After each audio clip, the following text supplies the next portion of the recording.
Olá, meus amados irmãos, graça e paz da parte de Deus, do nosso Pai, do nosso Senhor e Salvador, Jesus Cristo.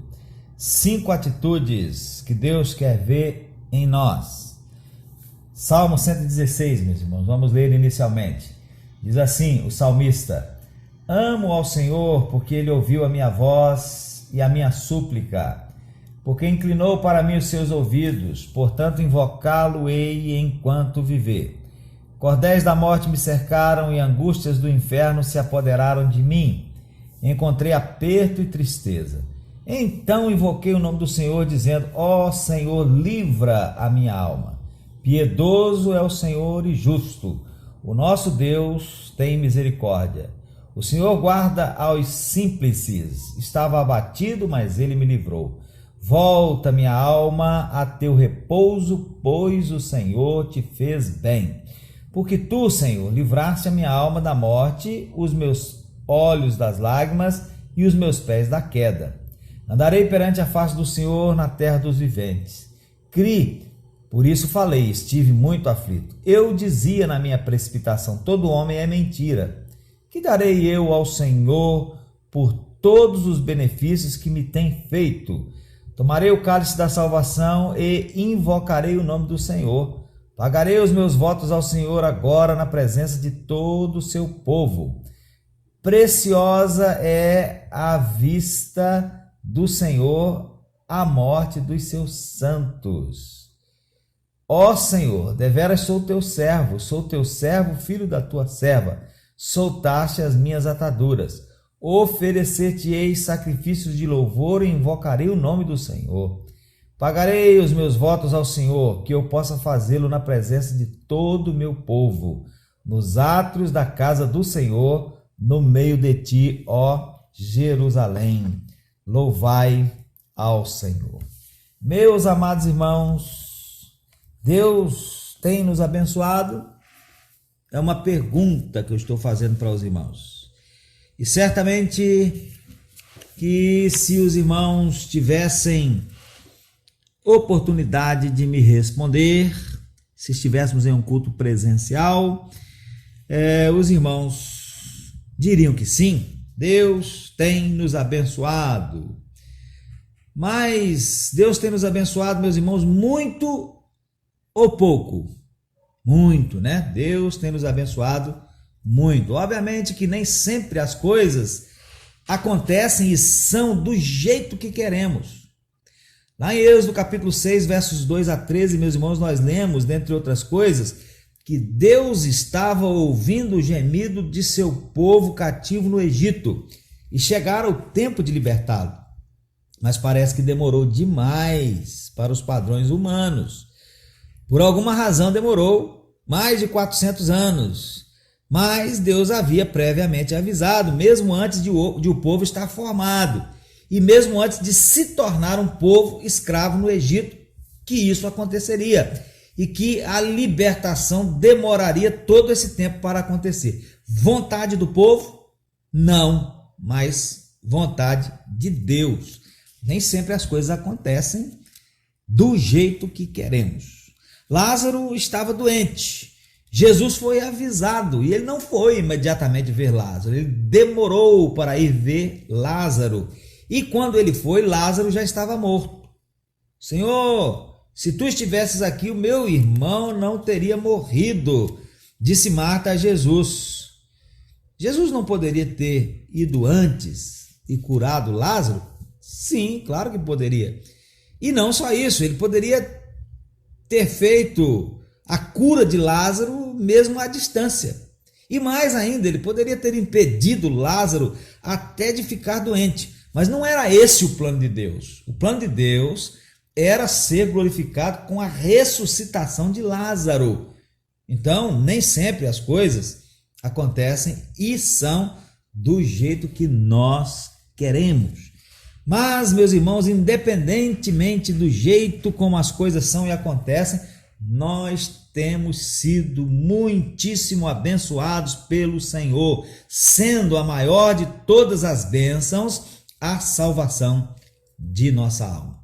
Pois bem, meus irmãos, o salmista que escreveu o Salmo 116 também se sentia muito abençoado, muito beneficiado por Deus. E nesse salmo ele, diante disso, chega a perguntar: que darei eu ao Senhor por todos os benefícios que me tem feito? E o salmista dá uma resposta, a resposta dele. Ele se compromete a fazer algumas coisas que você pode ler aí no salmo. Nós já lemos e você pode ler de novo. Mas aquela é a resposta, foi a resposta dele. E nós, que confessamos ser abençoadíssimos por Deus, o que podemos fazer para demonstrarmos a nossa gratidão a esse Deus que muito tem nos abençoado? A Bíblia, meus irmãos, tem muita orientação sobre isso, incluindo o que encontramos na resposta do salmista. E hoje eu quero pensar com os irmãos numa resposta que a gente pode dar, analisando 5 atitudes que Deus quer ver em nós, que nós daremos ao Senhor por todos os benefícios que Ele nos tem feito. Tem muita coisa que nós somos orientados a fazer em Sua palavra, e eu quero pensar hoje em 5 atitudes que Deus quer ver em nós e que nós podemos apresentar ou viver dessa forma, viver essas atitudes, demonstrando assim a nossa gratidão a Deus. A primeira atitude, meus irmãos, que eu analiso é a obediência. Obediência é a primeira atitude da nossa lista hoje. E nós temos uma diversidade de textos nas Sagradas Escrituras onde nós podemos aprender que Deus requer de nós a obediência. Por exemplo, meus irmãos, lá em 1 Samuel 15, versos 22 e 23, nós encontramos Samuel repreendendo Saul por causa da sua desobediência. Saul havia desobedecido a Deus e agora estava sendo repreendido por Samuel por causa da sua desobediência, porque Deus quer de nós obediência. Veja que está escrito lá, versos 22 e 23, 1 Samuel 15. Porém Samuel disse: tem porventura o Senhor tanto prazer em holocaustos e sacrifícios como em que se obedeça a palavra do Senhor? Eis que o obedecer é melhor do que o sacrificar, e o atender é melhor do que a gordura de carneiros, porque a rebelião é como o pecado de feitiçaria, e o porfiar é como iniquidade e idolatria. Então, porque tu rejeitastes a palavra do Senhor, Ele também te rejeitou a ti para que sejas rei. Lá em Isaías capítulo 1, meus irmãos, versos 13 a 19, eu não vou ler esse texto, você pode ler aí na sua Bíblia. Nós encontramos Deus condenando a religião meramente exterior, desprovida de obediência. E em Mateus 7, 21 a 27, a palavra do Senhor, aprendemos lá que a palavra do Senhor, aprendemos com Jesus, né, que a palavra do Senhor deve ser não só ouvida, mas também praticada.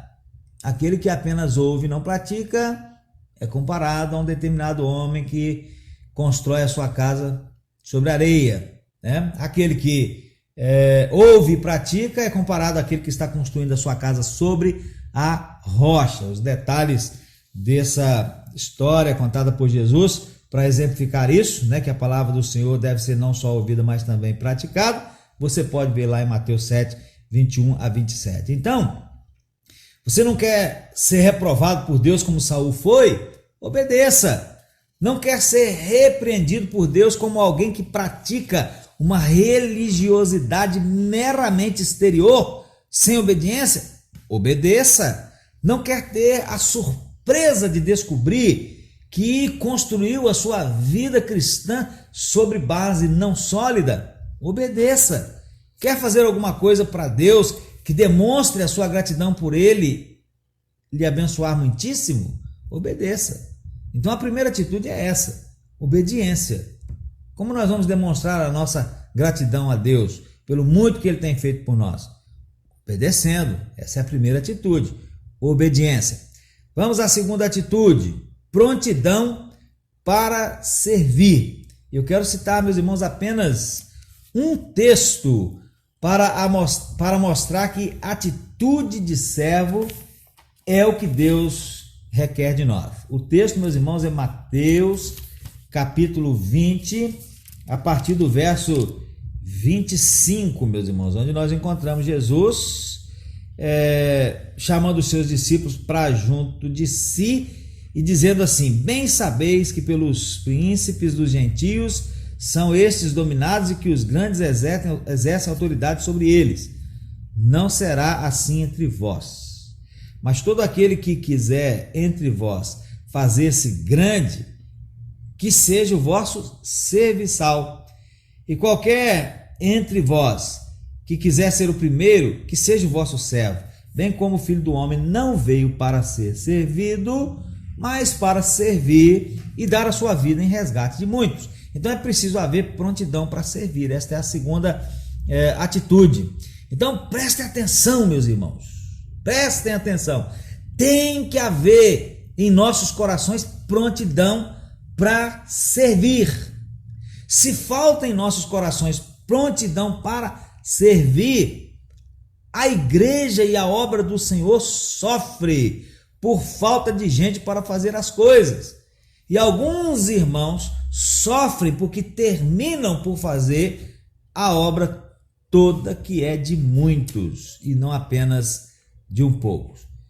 Seria mais ou menos assim, né? Vamos imaginar aí uma conversa de planejamento sobre algumas coisas que precisa fazer aí durante a semana. Então alguém diz assim: olha, nós precisamos de uma pessoa para fazer tal serviço.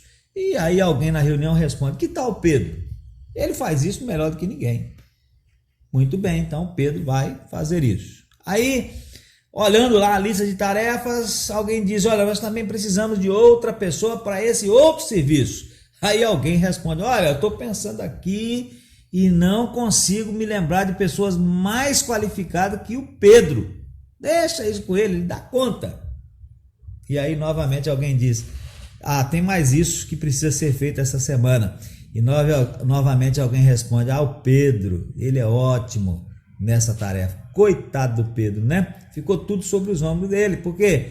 Porque faltou prontidão para servir no coração dos demais. Deus quer ver em nós, meus irmãos, prontidão para servir a igreja, servir a obra de Deus, servirmos uns aos outros.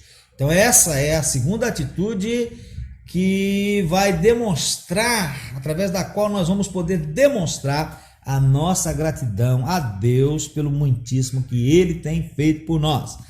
A terceira atitude, meus irmãos, é disposição do coração para louvar e adorar a Deus. Lá em João capítulo 4, meus irmãos, eu não vou ler o texto todo, é o capítulo inteiro, né? Nós vamos ver na conversa de Jesus com a mulher samaritana, nós vamos aprender que Deus procura adoradores que o adorem em espírito e em verdade. Preste bem atenção nisso.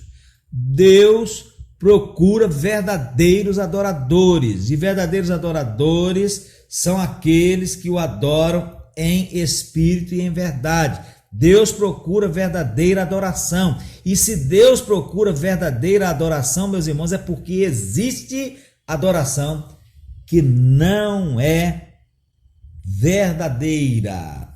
Vamos ver lá em Isaías capítulo 1, meus irmãos, livro do profeta Isaías, lá no capítulo 1, meus irmãos, versos 10 a 18, nós lemos assim, vou ler aqui rapidinho para os irmãos. Ouvi a palavra do Senhor, vós príncipes de Sodoma, prestai ouvidos à lei do nosso Deus, vós, ó povo de Gomorra.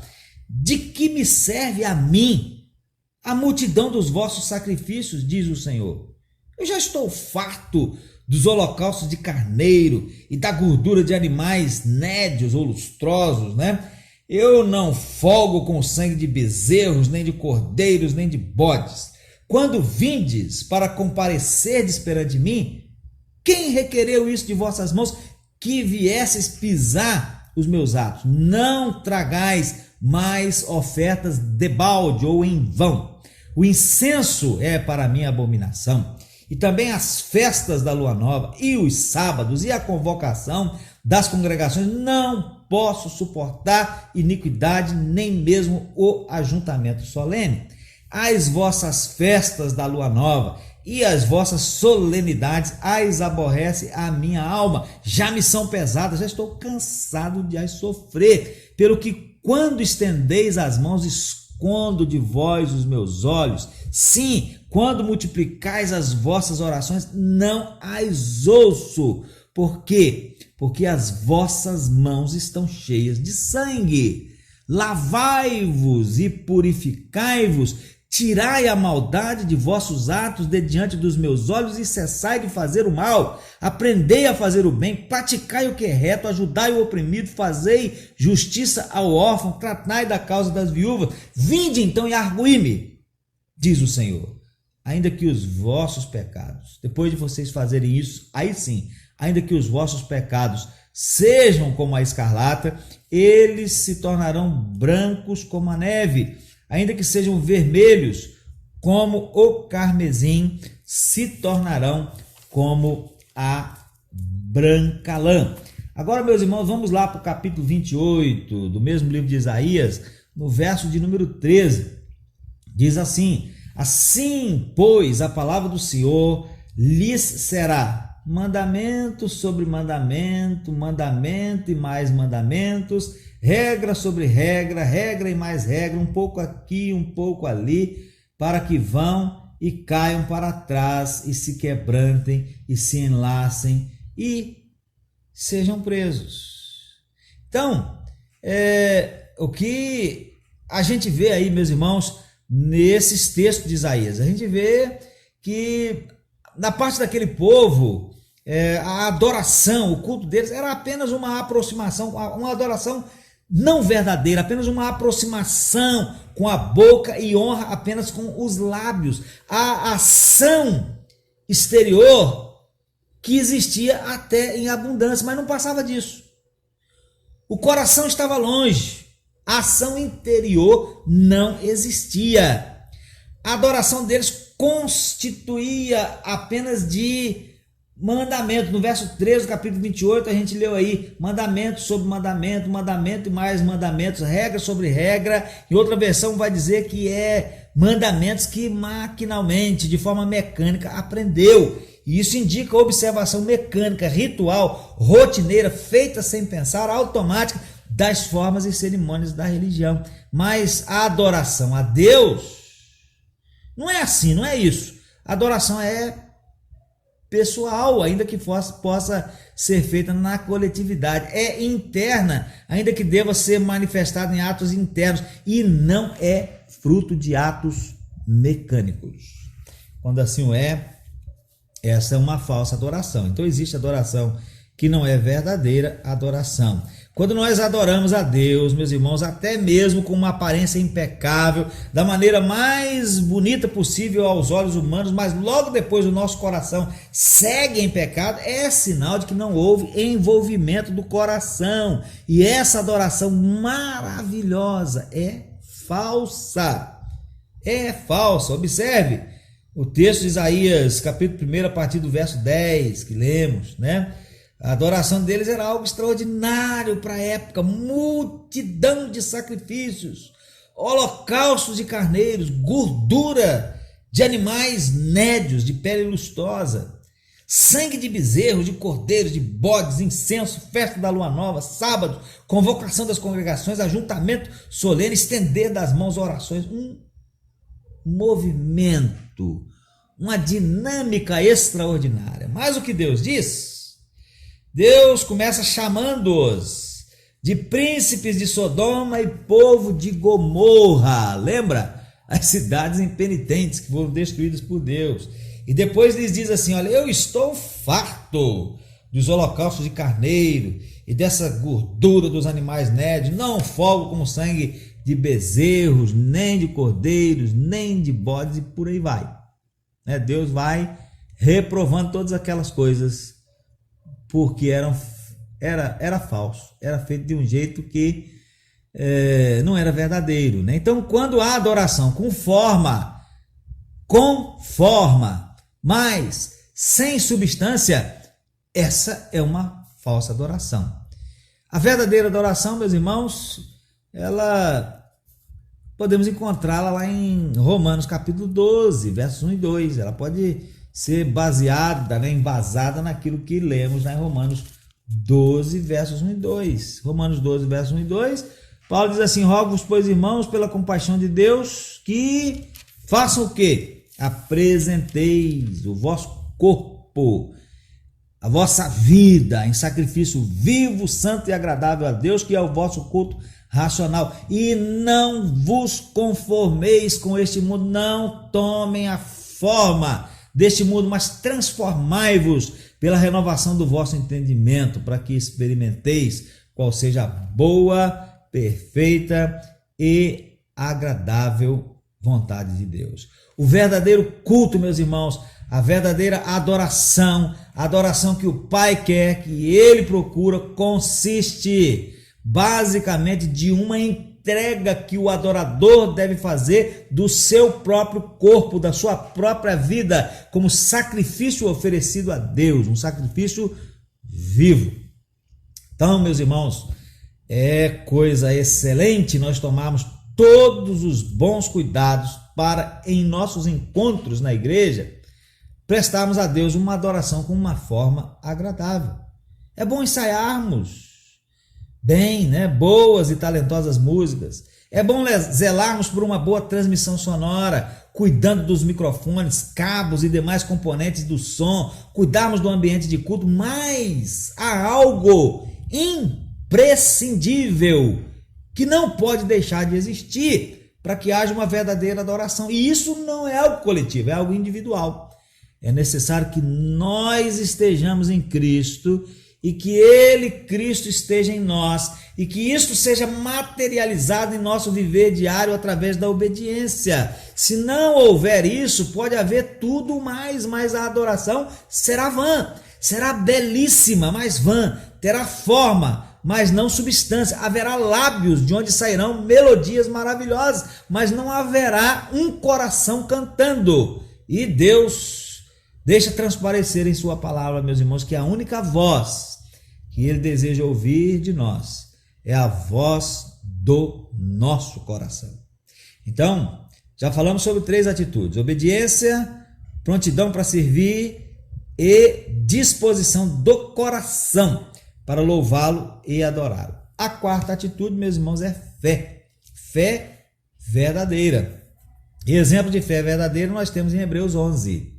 Você pode ler lá: homens dos quais o mundo não era digno, homens que venceram pela fé, inclusive aqueles que experimentaram escárnios, foram torturados, açoitados e presos, foram apedrejados, cerrados, mortos pela espada, são nos exemplos dessa fé verdadeira. Por quê? Porque pela fé e por causa da fé não abandonaram a sua fidelidade a Deus diante dessas coisas, diante dessas dificuldades, diante desses sofrimentos. Então, são exemplos de fé. E a 5ª e última atitude, meus irmãos, é amor.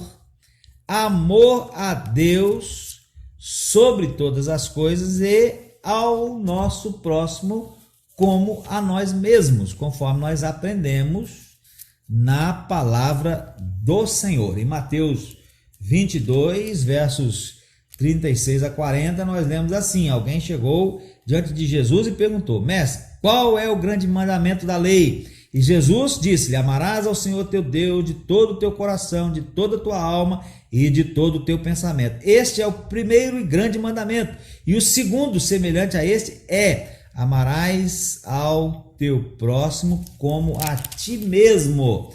Desses 2 mandamentos dependem toda a lei e os profetas. Agora vamos lá para a primeira carta de Paulo aos Coríntios. 1 Coríntios, capítulo 13. Capítulo 13, meus irmãos, de 1 Coríntios é o capítulo do amor, Mas eu não quero ler apenas o capítulo 13, não. Eu quero começar no verso 31 do capítulo 12, no último verso do capítulo 12. O último verso do capítulo 12 diz assim, ou o capítulo 12 termina dizendo assim: portanto, fala lá dos dons espirituais. Aí Paulo diz: olha, portanto, procurai com zelo os melhores dons, e eu vos mostrarei um caminho ainda mais excelente. Qual é o caminho mais excelente? É o que a gente vê aí no capítulo de número 13, né? Ainda que eu falasse a língua dos homens e dos anjos e não tivesse amor, seria como o metal que soa ou como o sino que tine. E ainda que eu tivesse o dom de profecia, conhecesse todos os mistérios e toda a ciência, e ainda que eu tivesse toda a fé de maneira tal que transportasse os montes e não tivesse amor, nada seria. E ainda que eu distribuísse toda a minha fortuna para o sustento dos pobres, e ainda que entregasse o meu corpo para ser queimado e não tivesse amor, nada disso me aproveitaria. E lá no final, verso 13, agora pois permanecem a fé, a esperança e o amor, esses três, mas o maior destes é o amor. Então, amor a Ele, a Deus, sobre todas as coisas, e ao nosso próximo como a nós mesmos. Concluindo, meus irmãos, então Deus tem nos abençoado muitíssimo. Deus tem nos abençoado muito. O que faremos? Vamos nos esforçar por sermos obedientes. Vamos estar prontos para servir na obra do Senhor e na igreja do Senhor.